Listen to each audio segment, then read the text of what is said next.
महत्वपूर्ण दिन है। तो भगवत गीता से थोड़ा सा लेके उसमें परपट में श्रील प्रभुपाद जी ने बताया है, उसी के माध्यम से हम कार्तिक मास के विषय में चर्चा करेंगे। तो ये भगवत गीता अध्याय 9 के श्लोक क्रमांक 14 में आता है, जिसमें भगवान बता रहे हैं, सततम कीर्तयन्तो माम यतञ्च नमस्तच्च माम भक्ता नित्य युक्ता उपासते। अर्थ और तात्पर्य श्रील प्रभुपाद जी के द्वारा। श्रील प्रभुपाद की जय। ये महात्मा मेरी महिमा का नित्य कीर्तन करते हुए, दृढ़ संकल्प के साथ प्रयास करते हुए, मुझे नमस्कार करते हुए भक्ति भाव से निरंतर मेरी पूजा करते हैं। तात्पर्य, सामान्य पुरुष को रबड़ की मोहर लगाकर महात्मा नहीं बनाया जाता। यहाँ पर उनके लक्षणों का वर्णन किया गया। महात्मा सदैव कृष्ण के गुणों का कीर्तन करता है, उसके पास कोई दूसरा कारण नहीं रहता। वह सदैव कृष्ण के गुणगान में व्यस्त रहता है। दूसरे शब्दों में निर्विशेष वादी नहीं होता। जब गुणगान का प्रश्न उठे तो मनुष्य को चाहिए भगवान के पवित्र नाम, उनके नित्य रूप, उनके दिव्य गुण, उनकी असामान्य लीलाओं की प्रशंसा करते हुए परमेश्वर को महिमामंडित करे। उसे इन सारी वस्तुओं को महिमामंडित करना होता है। अतः महात्मा भगवान के प्रति आसक्त रहता है।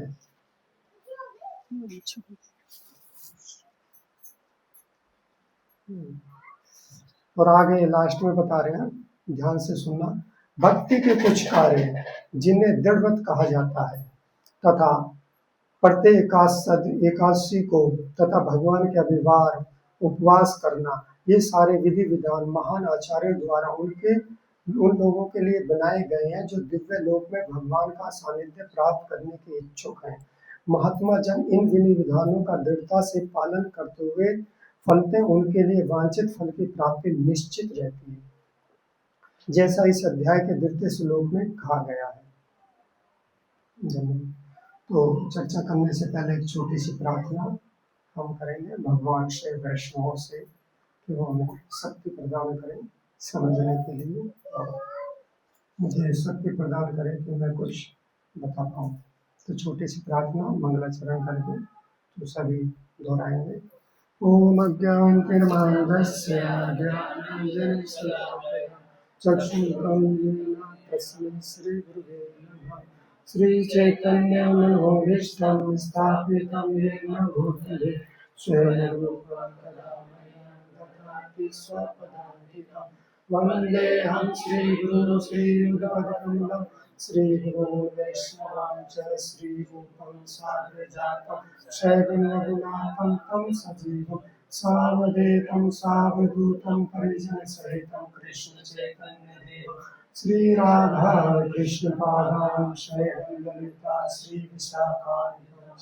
हे कृष्ण करुणा सिन्धो दीनबन्धो जगत्पते गोपेश गोपिकान्त राधाकान्त नमस्ते।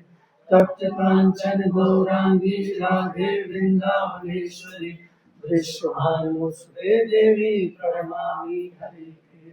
वाञ्छाकल्पतरुभ्यश्च कृपा सिन्धुभ्येव च पतितानां पावनेभ्यो वैष्णवेभ्यो नमो नमः। जय श्री कृष्ण चैतन्य प्रभु नित्यानंद श्री अद्वैत गदाधर श्रीवासादि गौर भक्तवृंद।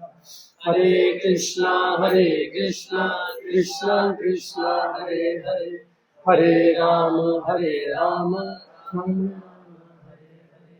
नमो विष्णुपदाय कृष्ण पृष्ठाय भूतले श्रीमते भक्ति वेदांत स्वामी नामिने। नमस्ते सरस्वती देवे गौरवाणी प्रचारिणे निर्विशेष शून्यवादी पाश्चात्य सिद्धांत।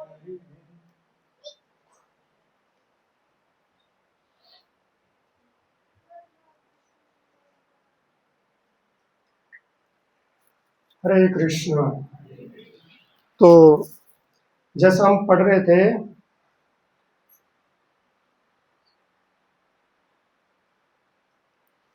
इस भगवद गीता में तो यहाँ पे श्रील प्रभुपाद जी बता रहे हैं, सामान्य पुरुष को रबड़ की मोहर लगाकर महात्मा नहीं बनाया जाता। यहाँ पर उसके लक्षणों का वर्णन है। महात्मा सदैव भगवान कृष्ण के गुणों का कीर्तन करता रहता, उसके पास कोई दूसरा कार्य नहीं रहता। तो ये विशेष एक ऐसा महीना है कार्तिक का, जिसमें भगवान दामोदर ने अनेक लीलाएं करी हैं। तो हम सब यहाँ पर एकत्रित होते हैं अपनी आध्यात्मिक प्रगति के लिए, और उसी उद्देश्य से हम सब यहाँ पर आते हैं समय निकाल कर। और हमें फिर ये सोचना चाहिए कि जिस कार्य के लिए वास्तविकता में हम आए हैं, क्या वो कार्य वास्तविकता में पूरा हो रहा है या नहीं हो रहा है। क्योंकि हम समय भी निकाल रहे हैं और जो उद्देश्य हम चाहते हैं पूरा ना हो, क्योंकि हम सब एक सुख एक आनंद की खोज में यहाँ पर आए हैं, और वो सुख और आनंद हमें नहीं मिलता है, तो फिर उसका क्या एक तरीके से बेनिफिट है यहाँ आने का। लेकिन वो सुख और आनंद क्यों नहीं मिल पाता है हमें, क्या कारण ऐसा है, उसके पीछे जैसे हम देखते हैं, हमारे एक भक्त थे माता जी, करीब 17-18 साल पहले की बात है। माता जी काफी सेवाएं करते थे। सडनली कुछ प्रॉब्लम हुई और माता जी की याददाश्त चली गई, वो सब कुछ भूल गए थे। बहुत प्रयास करा था, लेकिन उनकी याददाश्त नहीं आ रही। एक छोटी बच्ची थी उनकी, उसमें तो बड़ी हो गई, वो उसको भी नहीं पहचानती थी, अपने हस्बैंड को नहीं पहचान रही, मदर फादर को किसी को नहीं पहचान रही थी, कोई कमी नहीं थी घर में, हर चीज की व्यवस्था थी, लेकिन वो खुश नहीं रह पा रही थी। कारण क्या लगता है आपको? उसको बताते थे ना ये आपकी बच्ची है, इसका नाम ये है, उसको पहचान ही नहीं पा रही। तो जो एक प्रेम एक बच्चे के लिए एक माँ का होता है, वो उसके अंदर आ ही नहीं रहा है उस बच्ची के प्रति। और जब वो प्रेम नहीं आ रहा है, तो वो किस तरीके से उसे प्रेम करेगा, तो नहीं आ पा रहा है, और उसके कारण वो बहुत ज्यादा दुखी थी। क्यों दुखी थी? क्योंकि वो सब कुछ भूल चुकी है। अब उसको आप कितना ही अच्छा खाना दें, कितने अच्छे घर में रखें, कितनी अच्छी गाड़ियां दें, कुछ भी दें, आप फॉरेन ट्रिप पे लेके जाए, कहीं भी लेके जाए, वो खुश रह सकती है? खुश हो जाएगी वो किसी भी तरीके से? कैसे खुश होगी वो?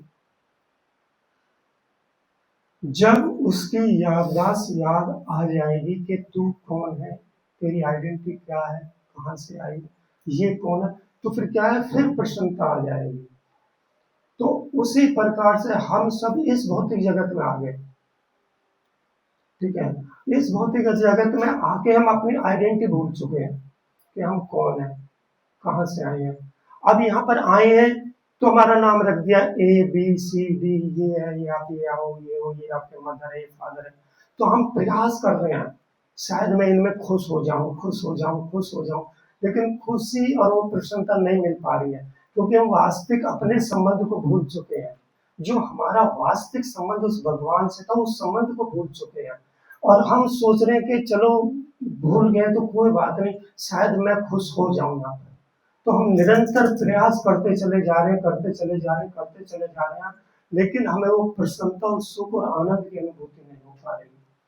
इस जन्म में, पिछले जन्म में, उस अगले जन्म में, असंख्य असंख्य जन्म निकलते चले जा रहे हैं। हम सोच रहे हैं कि अपनी आइडेंटिटी खो के हम खुश हो जाएंगे, लेकिन नहीं हो पा रहे हैं। फिर और एक जन्म की तरफ अग्रसर हो रहे हैं। हम देख रहे हैं कि इस जन्म में कुछ नहीं हो पाए, तो भगवान कहेगा ठीक है और एक जन्म में ले लो और फिर ट्राई करो।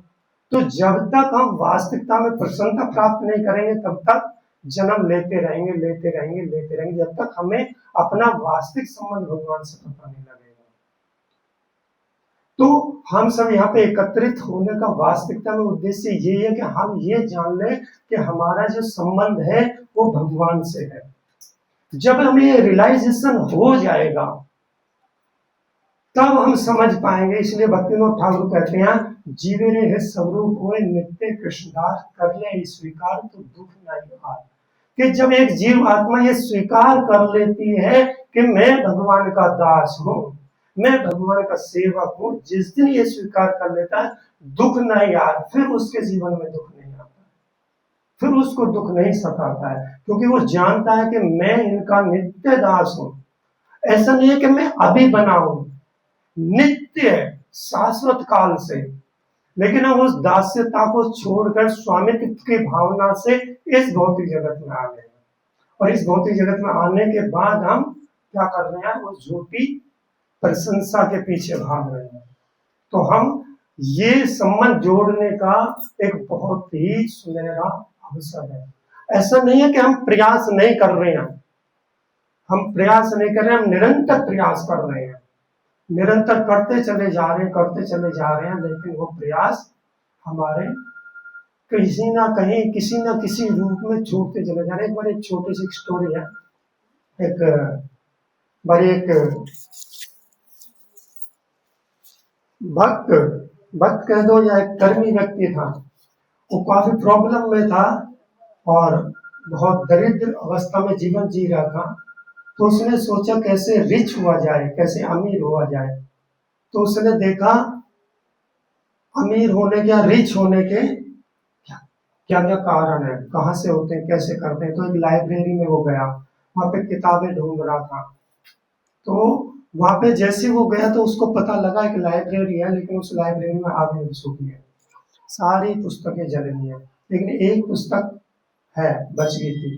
उस पुस्तक में देखा और पढ़ा तो उससे पता लगा समुद्र के बीच में एक जगह है, एक स्थान है बीच, वहां पे जाओगे एक टचस्टोन आपको मिलेगा। टचस्टोन समझते हो ना, जिसको भी स्पर्श करोगे सोना बन जाएगा और फिर आपकी सारी दरिद्रता दूर हो जाएगी। लेकिन उसके बारे में लिखा भी हुआ था, वो टचस्टोन कैसा होगा, किस तरीके का होगा, कहाँ पर मिलेगा, सारा लिखा हुआ था। वो पहुंच गया तो वहां पे लिखा होता कि वो टचस्टोन थोड़ा सा कोसा होगा, नरम होगा। अब जैसे वो बीच पे पहुंचा तो उसने क्या देखा कि पूरा का पूरा बीच टचस्टोन से भरा हुआ था, चमक रहे थे सारे। और वो देख कर आश्चर्यचकित, और जैसे वो आश्चर्यचकित हुआ तो उसने देखा और उठाया टचस्टोन को, देखा तो वो ठंडा था, कोल्ड था। तो उसने पढ़ा था कि वो टचस्टोन क्या है, थोड़ा सा कोसा होगा।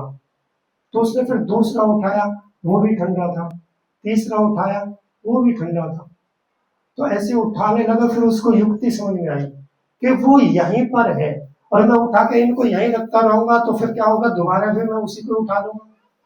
तो उसने क्या करा, ऐसे उठा रहा था, फिर समुद्र में फेंक रहा था, उठा रहा था और समुद्र में उनको फेंक रहा था। देख रहा था ठंडा है, फेंक रहा था, देख रहा था ठंडा है, फेंक रहा। फिर आस्ते आस्ते वो जो वास्तविक टचस्टोन है वो आपके हाथ में लग जाएगा। तो क्या कर रहा था, दिन दिन रात रात, दिन दिन रात रात, उठा रहा था, फेंक रहा था, उठा रहा था, फेंक रहा था, उठा रहा था, फेंक रहा था। एक दिन रात के 12 बजे वो वास्तविक टचस्टोन उसके हाथ में आया और उसने उठाया और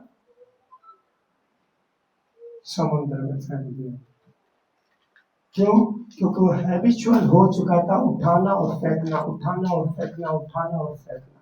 तो इसी तरीके से वो फेंकता चला गया, और वास्तविक वो टचस्टोन जैसी आत्मा है उसने भी उठाया और तुरंत फेंक दिया। तो उसी प्रकार से जैसे हम यहाँ पर आते हैं, हमने सोचा सुख आनंद मिलेगा, सुख आनंद मिलेगा, हम वहां पर गए, वहां पर गए, वहां पर गए, इधर गए, उधर, इस जन्म में, उस जन्म में, असंख्य जन्म निकलते चले जा रहे हैं। कभी यहाँ के सत्संग में, कभी वहां के में, कभी ये बाबा, कभी वो बाबा, कभी मतलब अलग अलग जगह चले जा रहे हैं, जाए जा रहे हैं, जाए जा रहे हैं, सुख आनंद नहीं मिल रहा है। लेकिन वास्तविकता में अब एक ऐसे स्थान पर आए जहां पर हमें वो वास्तविक टचस्टोन जो मिला, वो प्रसन्नता का, वो खुशी का, और हम उठाएं और उसको फेंकना दें।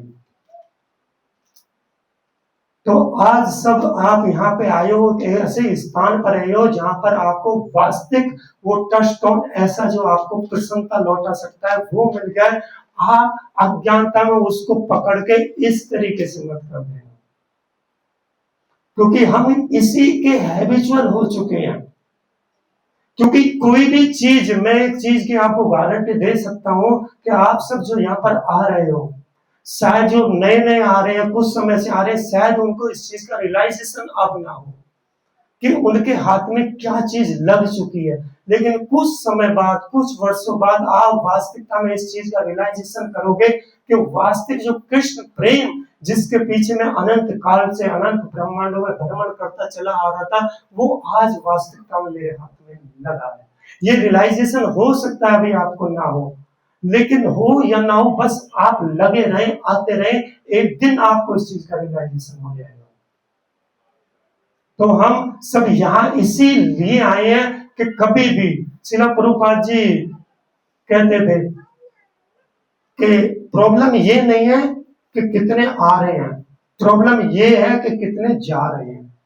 वो भी नहीं है कितने रुक रहे हैं इस कृष्णा प्रोसेस में। जब मैं शुरू में आता था, आप भी रियलाइज करोगे, जो पुराने भक्त हैं उनके सामने कितने लोग आए और कितने चले गए, कितने नए चेहरे आए और कितने चले गए, कितने यहाँ पर रुके हैं। जो पिछले 10-15 सालों से यहाँ आ रहे हैं, 5-7 सालों में आ रहे हैं, तो देखेंगे कितने चेहरे बदलते चले गए हैं, बदलते चले गए, बदलते चले गए हैं। तो भगवान से, राजा ब्रजनाथ से यही प्रार्थना करें कि ये जो एक चेहरा ये ना बदले, ये निरंतर आता रहे, उनके शरण में। तो यही हमें प्रार्थना करें कि ये जो राधा ब्रजनाथ जी के चरणों का आश्रय वो हमें प्राप्त हो, उससे हम दूर ना हो पाए। और उसके लिए क्या करना पड़ेगा? हरे कृष्णा कृष्णा कृष्णा हरे हरे, हरे राम राम राम हरे हरे। तो कार्तिक का ये महीना है, तो केवल कार्तिक में ही नहीं, कई लोग सोचते हैं कार्तिक का महीना है, कार्तिक में ही आएंगे, कक्षाओं में भी कार्तिक में आएंगे, मंगल आरती में कार्तिक में ही आएंगे, ठीक है ना। तो कई विचार ऐसे होते हैं, कई बारी थोड़ी सी हार्ड चीज हो जाती है। तो कई बार कहते हैं ना, जब ऑपरेशन होता है तो चीड़ा फाड़ी होती है, और जब चीड़ा फाड़ी से हम घबराएंगे, डरेंगे, तो ऑपरेशन सक्सेस नहीं होगा, कुछ भी हो सकता है। तो मंगल आरती के विषय में मैंने पहले बताया था अपनी 1-2 कक्षाओं में। तो कितने लोग हैं जो मंगल आरती में आए हैं यहाँ पर कभी ना कभी? सभी आए हैं कभी ना कभी, एक बार ही आए हो, सभी आए हैं लगभग। मंगल आरती में आना कोई मुश्किल है किसी के लिए? आ जाते हैं। छुट्टी करना मुश्किल है? उससे भी आसान है, ठीक है ना। ना उससे भी आसान है। आना तो आसान है, ऐसा कोई मतलब टफ नहीं है, आ सकते हैं। छुट्टी करना और ज्यादा आसान है। मुश्किल है तो क्या है? निरंतरता, निरंतरता वो टफ है। इसीलिए ब्रह्मा जी ने सृष्टि कर दी, शिव जी प्रलय कर देंगे, मेंटेन कौन करेगा? विष्णु जी। सबसे टफ। तो मंगल आरती में आना प्रॉब्लम नहीं है, मंगल आरती में छुट्टी करना भी प्रॉब्लम नहीं है, मंगल आरती में कंटिन्यू आना मुश्किल है। तो खैर प्रयास करें आप। कार्तिक का ये महीना चल रहा है, तो कार्तिक में बहुत से उत्सव आते हैं। तो कार्तिक में कौन कौन से उत्सव आते हैं, तो मैं प्रयास करूंगा जो सब आपको मालूम है उनसे थोड़ा सा हटके बताऊं। तो आप सब बताएं कार्तिक में क्या कौन कौन से फेस्टिवल आते हैं? बहुलाष्टमी और गोवर्धन लीला, शरद पूर्णिमा, गोपाष्टमी, हावड़ा नवमी, अच्छा आंवला नवमी, ठीक है। और प्रभुपाद दिवस, और दीपावली, और दामोदर लीला,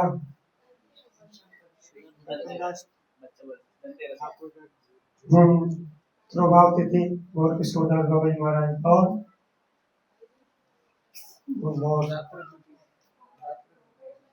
भात भ्रातृ द्वितीय, ठीक है। और लगभग आपने सही बता दिया, ठीक है। तो पहले मैं यहीं से शुरू कर देता हूँ। तो दीपदान से शुरू करता हूँ, थोड़ा सा आप जागरूक रहोगे उसको देखकर। तो सभी ने दीपदान करा है कभी ना कभी, यहाँ पर कहीं ना कहीं दीपदान करा, कोई ऐसा जिसने दीपदान नहीं करा है? दीपदान, जैसे हम दीपदान करते हैं भगवान को, तो कभी किसी ने ऐसा विचार करा है दीपदान करते हुए कि हम दीप दान क्यों बोलते हैं? दान करना, दान कौन करता है? कौन दान करता है? एक उच्च व्यक्ति एक नीच व्यक्ति को दान में कुछ देता है। मेरे पास बहुत पैसा, कोई मांगने के लिए आया, मैंने दान दे दिया, ठीक है ना। और हम भी यहाँ पर क्या कर रहे हैं? दीप दान कर रहे हैं। दीप दान करते हैं ना सभी। किनको कर रहे हैं? हम 6 ऐश्वर्य से युक्त हैं, उनके पास कुछ नहीं है, उनको दीप दान कर रहे हैं। तो करना चाहिए दीप दान। किसी चीज की कमी है उनके पास, तो इस पर विचार करना, बाद में लेंगे इसको, ठीक है ना। तो अब आते हैं, जैसे कल बहुला अष्टमी है, राधा कुंड प्रकट्य दिवस। राधा कुंड जो प्रकट्य दिवस है, इस दिन क्या हुआ था? राधा कुंड प्रकट हुए थे। उसके पीछे क्या लीला थी? राधा कुंड के पीछे किसी को मालूम है?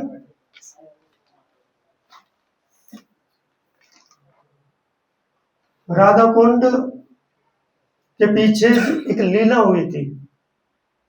वो लीला क्या थी कि भगवान कृष्ण ने अरिष्टासुर नाम के असुर का वध करा था, जो बैल के रूप में आया था, ठीक है। वो बैल के रूप में अरिष्टासुर आया था, तो भगवान ने उसका वध करा।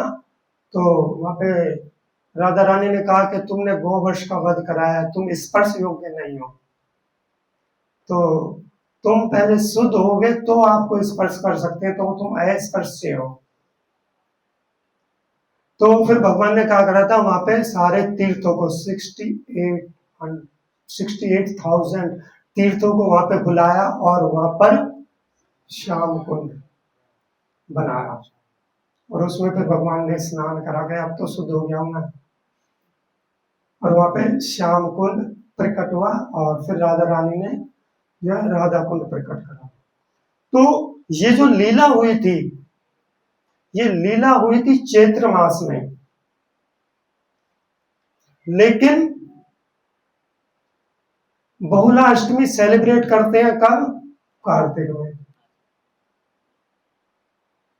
मालूम है आपको? तब क्यों नहीं करते हैं? क्योंकि ये राधा कुंड और शिव श्याम कुंड है। जब चैतन्य महाप्रभु आए थे यहाँ पर वृंदावन में, तो राधा कुंड और श्याम कुंड को ढूंढ रहे थे। तो किसी ने बताया काला खेत, गोरा खेत है, ये है, ढूंढते रहे, और चैतन्य महाप्रभु ने क्या करा, इस राधा कुंड और श्याम कुंड को प्रकट करा, और वो दिन था बहुला अष्टमी। तो तब से इसको बहुला अष्टमी के रूप में सेलिब्रेट करते हैं, राधा कुंड प्रकट्य दिवस के रूप में सेलिब्रेट करते हैं।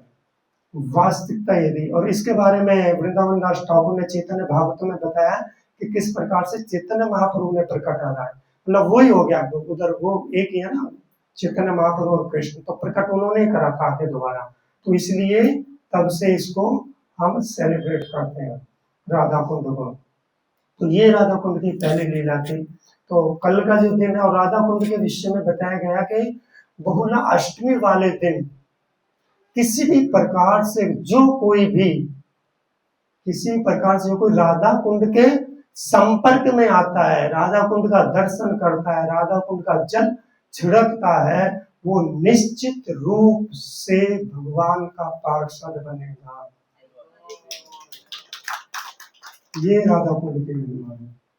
तो कल के दिन राधा कुंड का प्रकट दिवस है, तो उसको सेलिब्रेट कर सकते हैं। और दूसरा जो कार्तिक की महिमा आती है, कार्तिक की महिमा में जो एक लीला आती है कि जिस समय रानी, भगवान की रानी कौन सी थी, सत्यभामा, उन्होंने पूछा था कि कार्तिक के विषय में बताओ मेरे को, कार्तिक की महिमा क्या है।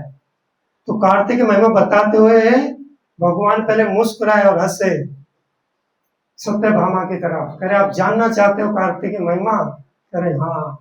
तो भगवान ने हमें बताया कि आप जानती हो आप कौन थे पिछले जन्म में, तो उन्होंने कहा नहीं। तो भगवान ने बताया तुम गुणवती नाम की एक महिला थी, और चंद्र देव शर्मा नाम के ब्राह्मण की तुम पुत्री थी, तुम्हारे पिता देव शर्मा थे, उनकी तुम पुत्री थी, और उन्होंने तुम्हें बताया था कार्तिक की महिमा का महत्व क्या है।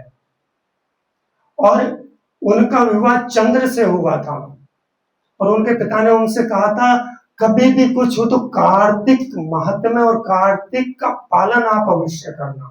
तो एक बारी उनके पिता और उनके पति चंद्र जो थे वो वन में गए, तो किसी प्रकार से किसी असुर के हाथों लगे और उनका वध हो गया। तो जो गुणवती नाम की महिला थी, तो उसने अपने पिता से सुना था इस बारे में, तो उसने कार्तिक का पूर्णतः पालन करा, और उस कार्तिक का पालन करने के कारण वो कौन बनी अगले जन्म में, सत्यभामा, भगवान की पटरानी। और जो चंद्रदेव नाम के जो ब्राह्मण थे वो सत्रजीत बने, और जो चंद्र थे वो अक्रूर के रूप में प्रकट हुए थे जो होते। तो इस प्रकार से ये लीला चली थी। और बहुला अष्टमी के बाद जैसे ये आता है, और दूसरा कौन सा जैसे आपने बताया था, और इसमें एक चीजें और भी आती है, जैसे हम देखते हैं जब निरंतर हम इनके बारे में, और कार्तिक के महीने में आपको मालूम है कंस का वध कार्तिक के महीने में हुआ, व्योमासुर का वध भगवान ने कार्तिक में करा, और शंकासुर एक असुर था जिसका वध भी कब हुआ था, कार्तिक में ही हुआ था।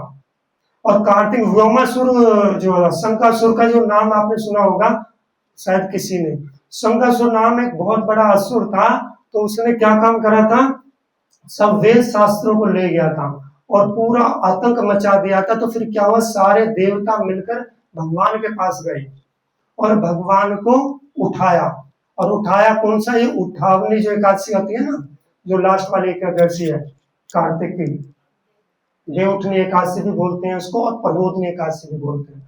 तो वो वहां पर गए और भगवान को उन्होंने उठाया और उनसे प्रार्थना करी, तो भगवान ने मत्स्य अवतार लेकर उस शंकासुर का वध करा, और सारे वेदों को लेकर शास्त्रों को लेकर बद्रिक आश्रम में जो साधु संत जो थे उनको दोबारा से वो दी, और ये लीला भी कार्तिक में हुई। और भी एक लीला और हुई थी, एक बारी दो भाई थे, हरिमेधा और सुमेधा, ये थे कार्तिक माह में आता है कि दोनों भाई वहां थे कश्मीर के अंदर, दोनों भाई कश्मीर के अंदर थे, हरिमेधा और सुमेधा। अब जैसे ही हरिमेधा ने क्या करा, एक तुलसी को देखा, और तुलसी को देखते ही उसको एकदम से प्रणाम करा, और तुलसी को देखते प्रणाम करा, तो सुमेधा बोला आपने तुलसी को प्रणाम क्यों करा है, तो उन्होंने कहा मैं बताता हूँ तुलसी की महिमा, आप आओ। तो वो कह रहे थे यहाँ तो थोड़ा धूप है, वट वृक्ष के नीचे चले गए, और वहां पे बैठ के उन्होंने उनको तुलसी की महिमा बताई, और जैसी तुलसी की महिमा बताई, वो बता रहे थे, तो बताते बताते क्या हो, उस वृक्ष में से एक व्यक्ति निकला जिसका नाम था अरिष्टा, अरिष्टा नाम का एक व्यक्ति निकला देव रूप में, और देव रूप में वो निकला, उसने कहा भाई आप कौन हो, कि मैं अरिष्टा हूं, एक गंधर्व हूं, और मैंने क्या करा था, अपराध करा था, अपराध एक ऋषि के प्रति करा था, और ऋषि कौन थे, लोमस ऋषि थे, उनके प्रति मैंने अपराध करा था, तो उन्होंने मेरे को श्राप दिया कि आप वृक्ष बन जाओ। और जब मैंने उनसे प्रार्थना करी तो उन्होंने कहा जब आपके वृक्ष के नीचे आकर कोई कार्तिक की महिमा करेगा, तुलसी महारानी की महिमा का गान करेगा, तो आप अपने दोबारा उसी रूप में प्रकट हो जाओगे। तो उस वट वृक्ष के नीचे तुलसी महारानी का हम जब गुणगान करते हैं, तो क्या वृक्ष योनि से भी हमारा उद्धार हो सकता है। और जैसे वो लिख देते तो फिर वहां से एक चूहा भी निकला, और चूहा भी निकला, और चूहा भी फिर एक मनुष्य के रूप में आ गया, और मनुष्य के रूप में आया, और मनुष्य के रूप में आके कहने लगा, अच्छा वो मेरा भी उद्धार होगा, मैं भी यहाँ पे फंसा हुआ था।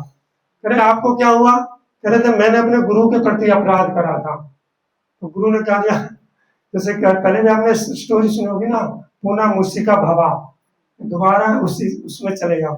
तो मैं यहाँ पे उसमें था, तो आज तुलसी महारानी की महिमा सुन के कार्तिक मेरा भी उद्धार हो गया। तो ये कार्तिक के अंदर महिमा, और कार्तिक के लिए बताया गया जैसे हम तुलसी महारानी की परिक्रमा करते हैं कार्तिक के अंदर, जैसे जैसे हम एक एक पग रखते हैं, जैसे कहते हैं ना यानी कहानी चापा पानी, एक एक पग रखते हैं, एक एक पग पर अश्वमेध यज्ञ का फल हमें प्राप्त होता है, एक एक पग पर। अब 100 कदम आपने रख दिए तो क्या हो गया? इंद्र की पोजीशन पक्की हो गई। अब कई बार ये चीजें लगती है, नहीं ऐसे कैसे पॉसिबल है, ये सारी चीजें ऐसे कैसे हो सकती हैं, कुछ ऐसा है, तो ऐसे कैसे हो सकता है? तो यहाँ पे और भी चीजें बताई गई है कार्तिक के अंदर। और एक बार कार्तिक के अंदर माता लक्ष्मी का भी प्रकट्य कार्तिक में हुआ है, मालूम है आपको? और भगवान धन्वंतरी भी जो प्रकट हुए हैं, वो भी कार्तिक में प्रकट हुए हैं।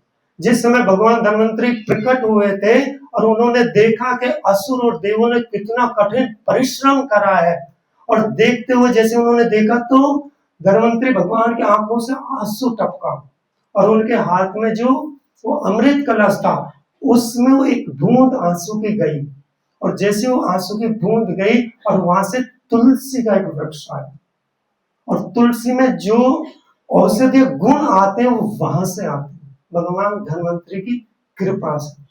तो इस प्रकार से भगवान धन्वंतरी भी जो प्रकट हुए थे। और एक कथा जो आती है, एक बार जैसे भगवान ब्रह्मा भी बोलते हैं उनको कई बार, तो ब्रह्मा जी एक बार भजन जैसे कर रहे थे, और भजन करते हुए उनकी भी आंखों से आंसू टपका, और जैसे आंसू टपका नीचे जैसे पहुंचा, तो वहां से क्या प्रकट हुआ? अमली का वृक्ष। और ये 2 ऐसे वृक्ष हैं जो 84 लाख प्रकार की योनियों में नहीं आते हैं, ये दिव्य है। अमली का वृक्ष, आंवला का, और उसके विषय में बताया गया जो कोई भी आंवला वृक्ष का स्मरण मात्र भी करता है, उसको 1 गाय दान का फल प्राप्त होता है, स्मरण केवल करता है।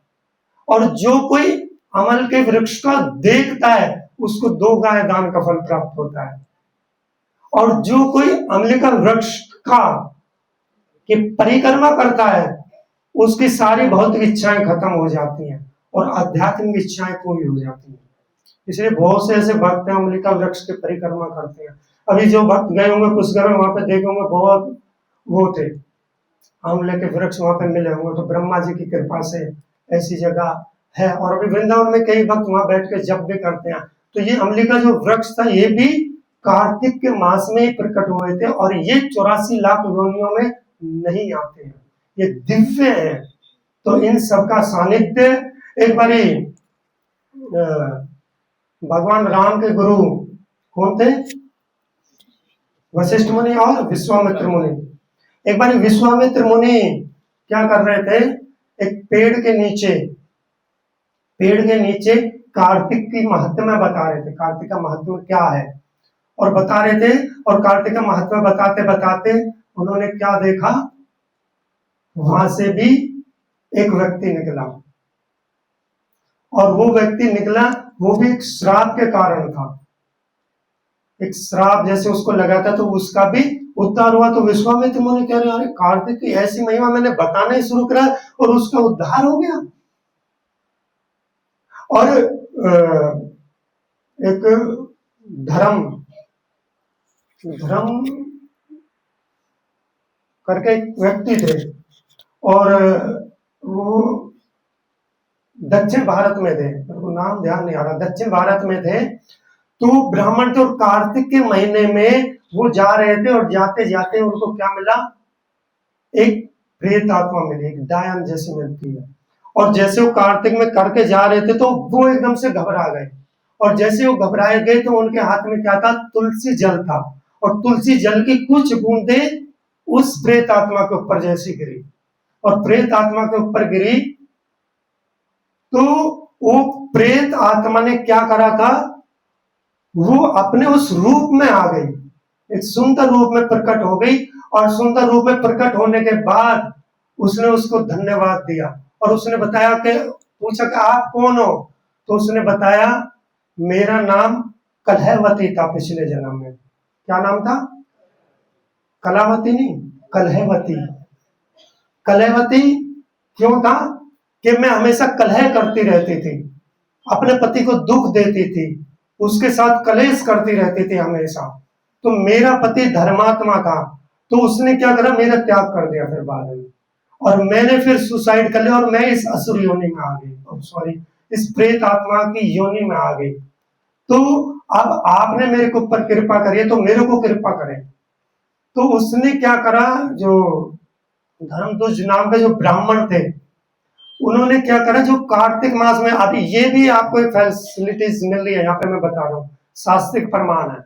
यदि आप कार्तिक पालन नहीं कर पा रहे हो तो ऐसा भी हो सकता है, और ऐसा आप कर भी सकते हो। जैसे देखते ना, हॉटस्पॉट ऑन करके ले लेते हो या ब्लूटूथ से ऐसे। तो उसने कहा कि मतलब आप मेरे को ऊपर कृपा करो। तो उसने क्या करा कि जो मैंने कार्तिक में तप करा है, तपस्या करी है, कुछ करा, उसका 50% मैं इसको देता हूं। और जैसे उसने ऐसा कहा उस ब्राह्मण ने, वैसे वैकुंठ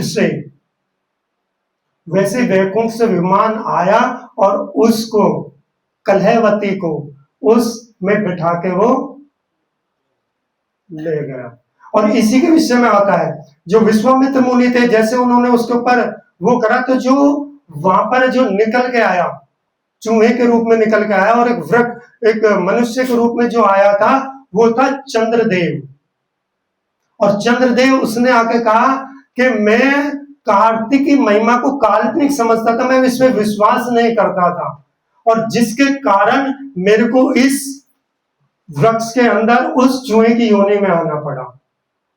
तो हम ये सोचने लगे कि ये जो सब बताया जा रहा है, ये तो पता नहीं कैसे है, क्या सत्यता है, क्या है, कैसे है। तो फिर सोच लो, फिर तो कोई भक्त जाके गुणगान करेंगे तो हो सकता है उद्धार हो जाए। और यहां तक भी बताया कार्तिक महीने में दीपदान, मथुरा मंडल महात्म्य में बताया है कि कार्तिक में कोई जाके धाम में जाके मजाक मजाक में भी कोई छोटी सी सेवा कर देता है, मजाक में ही। जैसे ना प्रभु जी ने हालांकि प्रेम से लाके चल दिया, वो मजाक में भी लाके रख देते, तो भगवान कहते हैं मैं उसे कृष्ण प्रेम दे देता कार्तिक के महीने में, मजाक मजाक में भी। अब सोचो सत्यता में और हृदय से सेवा करेंगे तो उसका फल क्या होगा। और कार्तिक में बताया गया, यदि हम एक दीप दिखाते हैं किसी को, एक दीप भगवान को दिखाते, तो असंख्य असंख्य जन्मों के जो हमारे पाप है उनका समूल विनाश हो जाता है। और इतना ही नहीं, यदि हम किसी को प्रेरित करते हैं, ऐसा प्रेरित करते हैं ना, आप भी दीप दान करो, ऐसे लो और दीप दे दो उसको थोड़ा सा, जैसे भक्त सेवा करते हैं ना, तो कहते हैं उसके दुगने उससे। व्यास देव जी ने तो यहां तक कह दिया, मेरे अंदर वो सामर्थ्य नहीं है कि मैं कार्तिक की महिमा का गान कर सकूं। तो समझ सकते हैं हमारी क्या स्थिति है, कितना हम गुणगान करेंगे उस कार्तिक महीने का, कार्तिक मास का। और सोचो, अब यही विचार करो, एक दीप किसी को देने से, एक दीप के लिए प्रेरित करने से ये कृपा मिलती है, तो जो भक्त दीपदान स्पॉन्सर करेंगे उनके लिए क्या होगा, उनको क्या कृपा मिलेगी। तो यहां पर भी अब आप ऐसा मत समझना, आपके लिए ऑप्शन है, तो आप भी दीपदान ऑफरिंग कर सकते हो। यहाँ पर सेवा शुल्क थोड़ा सा रहेगा, तो सभी के लिए दीपदान ऑफरिंग यहाँ पर है। तो जो कोई भी भक्त किसी के लिए अपने परिवार के लिए दीपदान ऑफरिंग देना चाहते हैं तो पीछे दे सकते हैं, माता जी को बता सकते हैं, राष्ट्रीय माता जी को, तो वो सेवा दे सकते हैं। तो दीपदान के लिए प्रेरित करना किसी को। और दूसरा और भी बताया है कि आप ये सब नहीं कर रहे, ये भी कर पा रहे हो ठीक है, और आप किसी कारण से कार्तिक में कुछ भी नहीं कर पा रहे हो किसी कारण से, ऐसा नहीं है कि चलो भाई ये तो एक मौका मिल गया है, ठीक है अब घर में बैठेंगे हम ऐसा ही कर लेंगे। यदि हम कुछ नहीं भी कर पा रहे हैं तो जो कोई भक्त ऐसा कर रहे हैं उनको प्रसाद खिला दो बस। और जैसे आपने प्रसाद खिलाया तो फिर तैसे ही वो कार्तिक की कृपा आपको प्राप्त हो जाएगी। तो जो कोई कार्तिक में दान की बहुत महिमा, जो दान देते हैं, प्रसाद स्पॉन्सर करना, दीपदान स्पॉन्सर करना, उसके बहुत बहुत मतलब अनंत, मतलब कोई शब्दों में उनका वर्णन नहीं कर सकते हैं। तो ऐसा बताया गया कि हम यदि नहीं कर पा रहे तो जो भक्त ऐसे तप कर रहे हैं, ऐसा जीवन जी रहे हैं, उनको इनवाइट करें, उनको प्रसाद दें, यहीं पर सबको प्रसाद खिला दें, आज प्रसाद हमारी तरफ से। तो ये कार्तिक की ऐसी ऐसी महिमा है। तो कार्तिक के अंदर हम इस प्रकार से कर सकते हैं, और ये सारी महिमाएं जैसे जैसे चलती रहेंगी वैसे वैसे क्या होगा, हम अपने वास्तविक स्वरूप को प्राप्त कर लेंगे। वास्तविक स्वरूप क्या है हमारा? जीवे स्वरूप हो नित्य कृष्णदास। तो हमेरा जब हम निरंतरता इसमें करेंगे, और ये जो दामोदर लीला हुई थी ना कार्तिक में, कार्तिक के अंदर सबसे मेन लीला ये थी दामोदर लीला।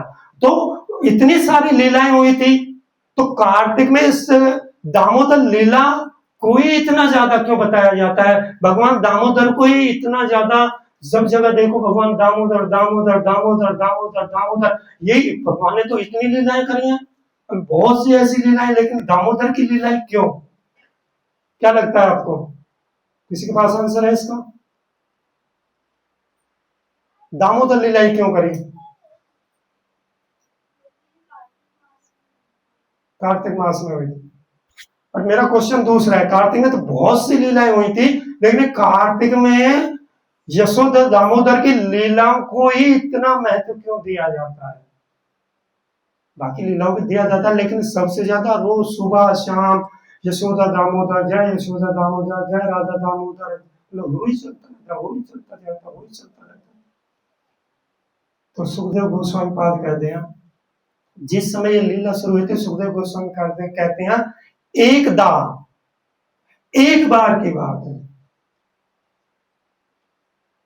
तो तीन चीजें होती, एकदा, कदा, नित्यदा।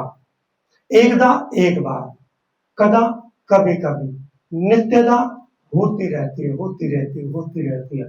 तो इस लीला के लिए सुखदेव गोस्वामी पाद करें एकदा एक बार। तो ऐसा नहीं है कि ये लीला भगवान हर बार करते हैं, बाकी लीलाएं करते रहते हैं, हर बार आएंगे, रावण को मारेंगे, कंस को मारेंगे, ये करेंगे वो करेंगे, लेकिन दामोदर लीला जो है सुखदेव गोस्वामी के अनुसार एकदा का अर्थ ये भी है कि जैसे ना भगवान ब्रह्मा जी के एक दिन में एक बार प्रकट होते हैं। तो मतलब ये मैं अपनी अंडरस्टैंडिंग बता रहा हूं, ये मैं नहीं कह रहा हूं, मैंने कहीं पढ़ा है।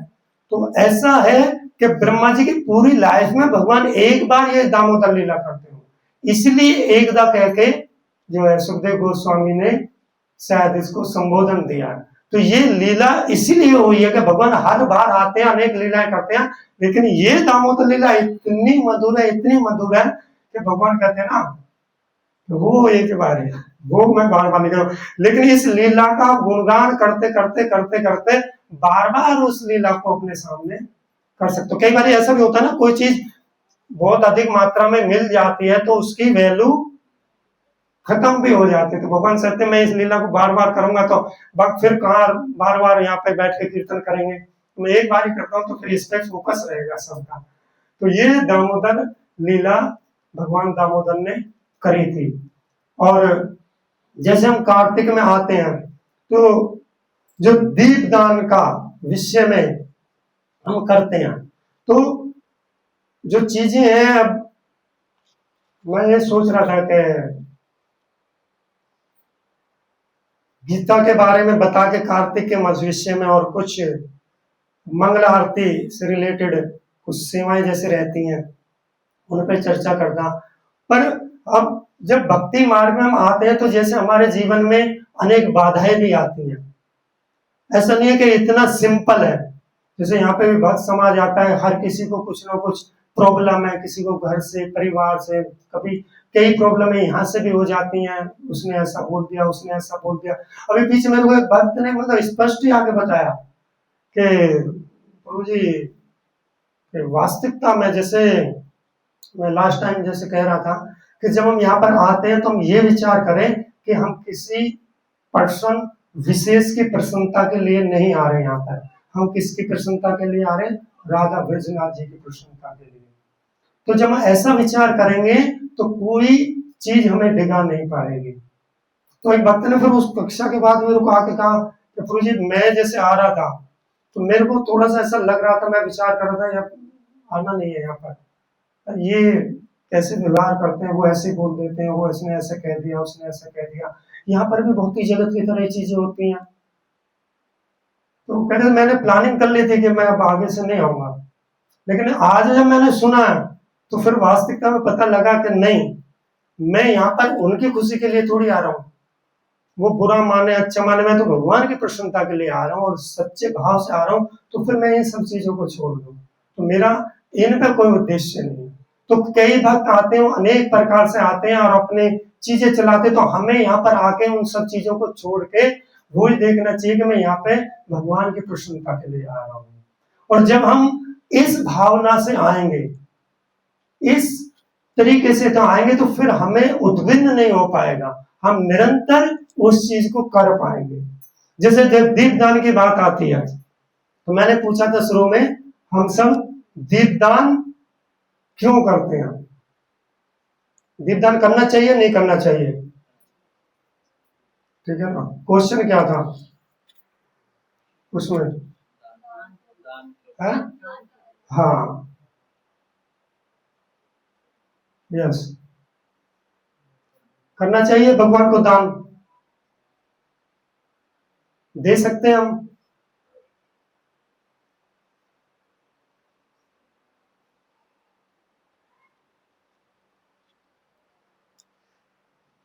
प्लीज, क्वेश्चन समझ में आ रहा है?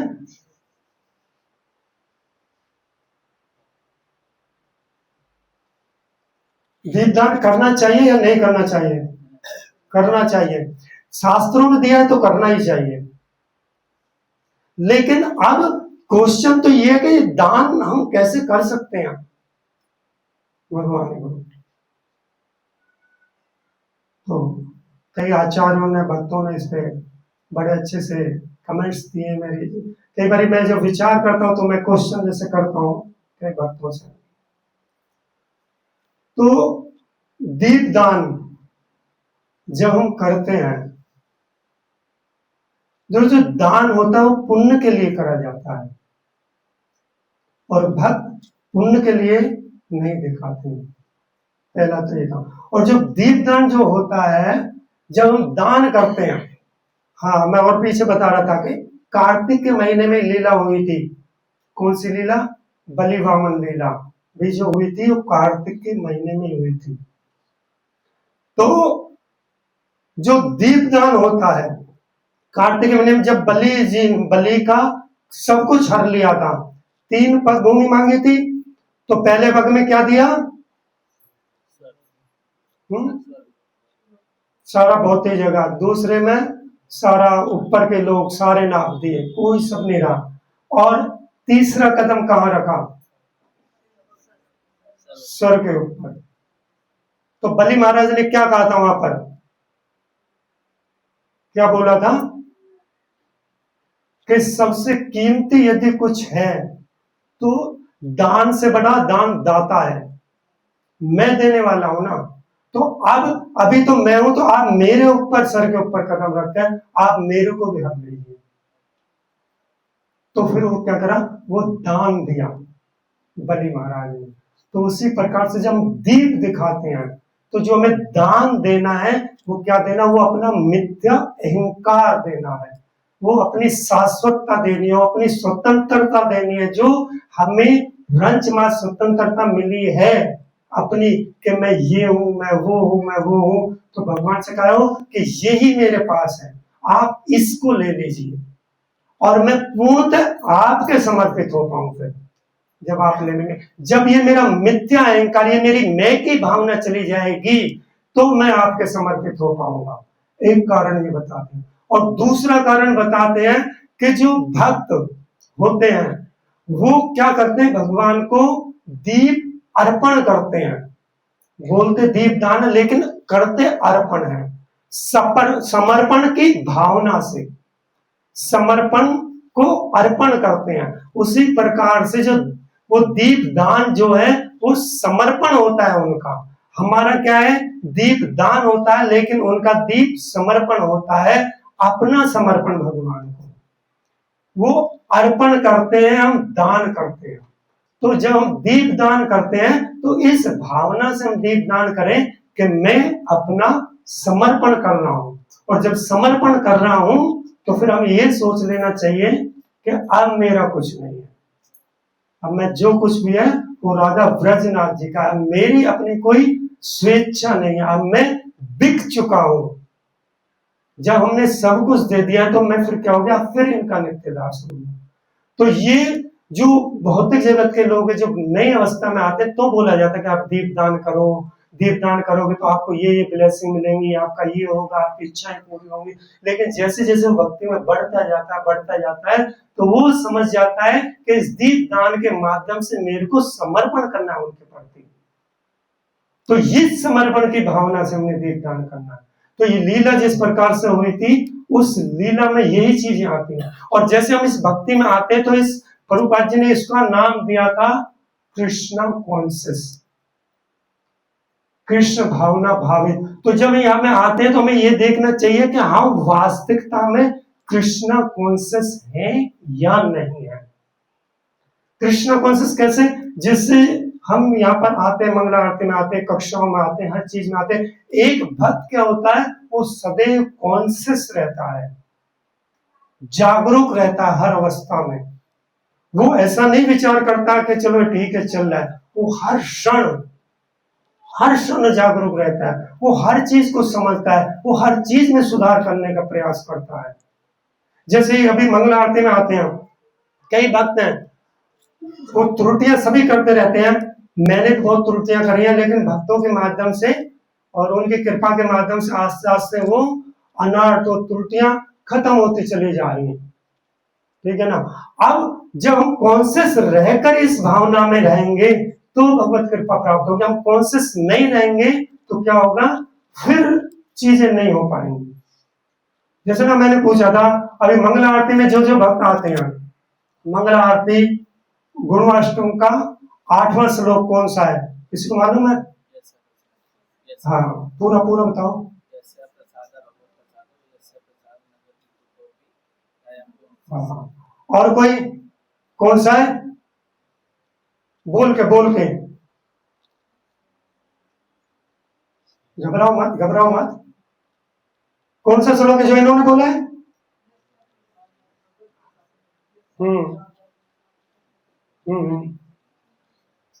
और कोई बोल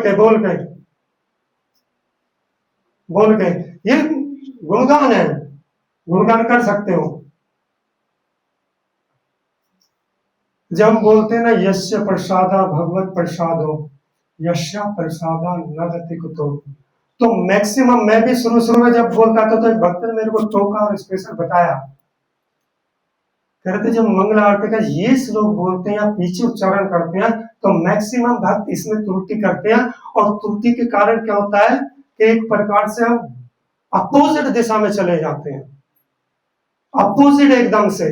क्योंकि कुछ भक्तों के लिए, अभी जैसे ना आप सब आ रहे हो, जो नए आ रहे हो कोई प्रॉब्लम नहीं है, वो उनके लिए कोई प्रॉब्लम नहीं, लेकिन जो भक्त पुराने होते चले जा रहे हैं, यदि वो भी उसी गलती को दोहराए, अभी जैसे ना एक छोटा बच्चा है, अब 5 साल का है, अब बच्चा आओ बेटा क्या क्या सीखा है, वो बोलता है ABCD, very nice, so beautiful, बहुत इंटेलिजेंट बच्चा है। अभी 10 साल बाद उस बच्चे से मिलो, बेटा क्या सीखा है, ABC, तो क्या कहेंगे, यहीं पे बैठा हुआ अभी यहीं पे अटका हुआ है। तो आशा क्या करी जाती है उससे कि भाई आप बड़े हो गए हो यहाँ पर कि यहीं पे अटके रहोगे।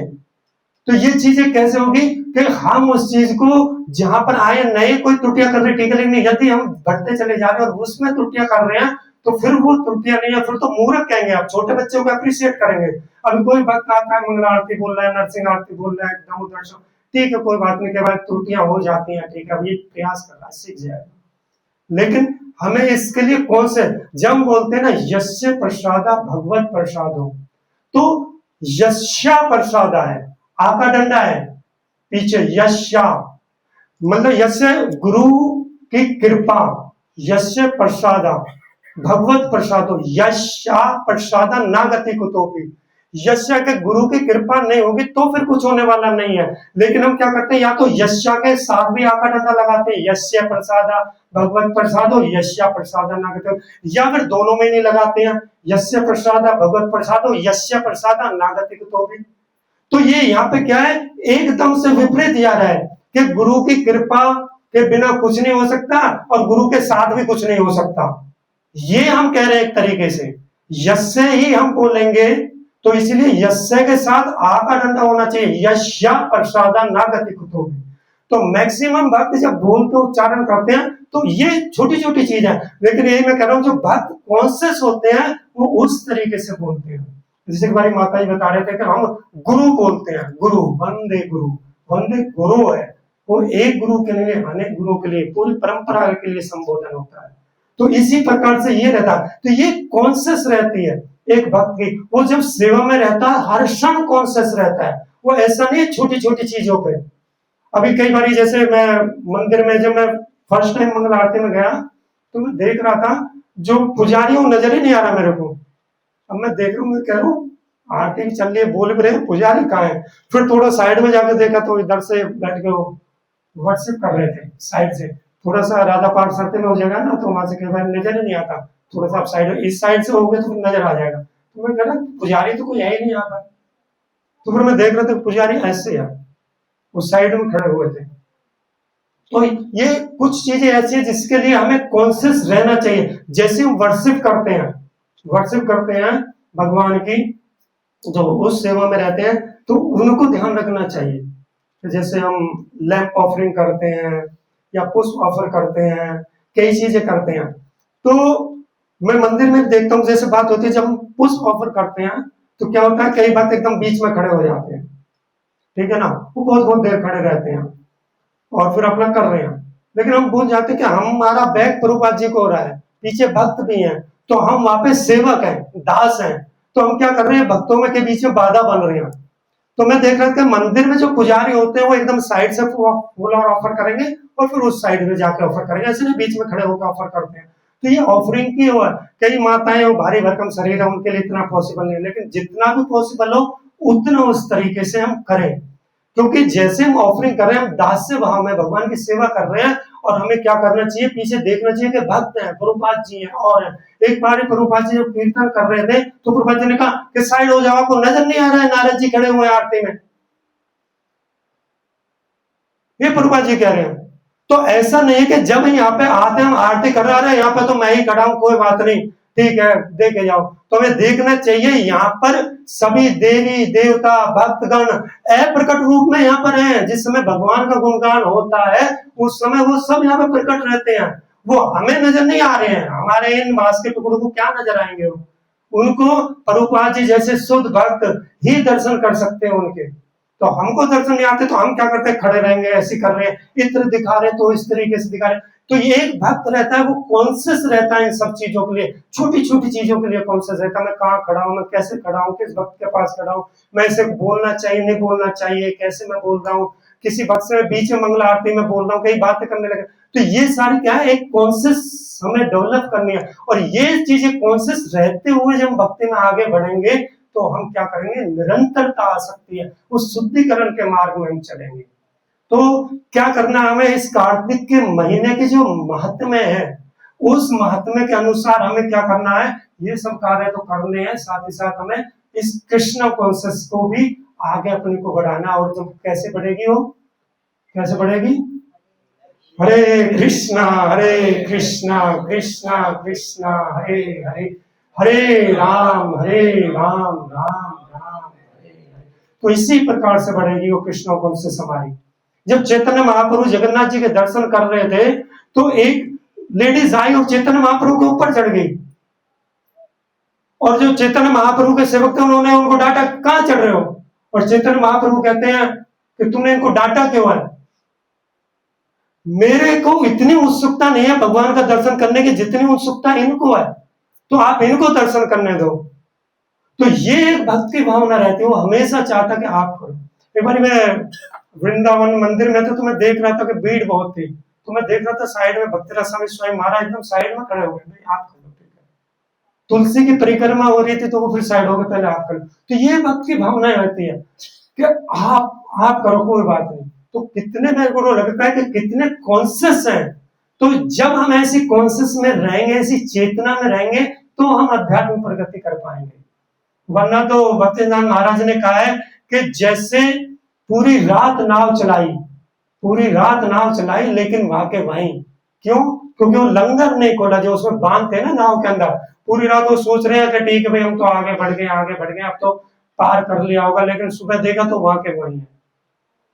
तो हमें देखना है जो हमारी आसक्ति की, जो भोग की भावना है, जिसको हम भगवान को दान में नहीं देने हैं, तो हम वाकई वहीं खड़े रहेंगे जहां आज खड़े हैं, या 10 साल बाद खड़े होंगे, या 10 साल पहले खड़े होंगे। तो हमें कृष्ण कॉन्शियस, इसलिए प्रभुपाद जी ने कहा कॉन्शियस रहे, जागरूक रहे। ऐसा नहीं है ठीक है जो चल रहा है, हर चीज को समझने का प्रयास करें। ठीक है, तो मैं यहीं पे विराम दूंगा।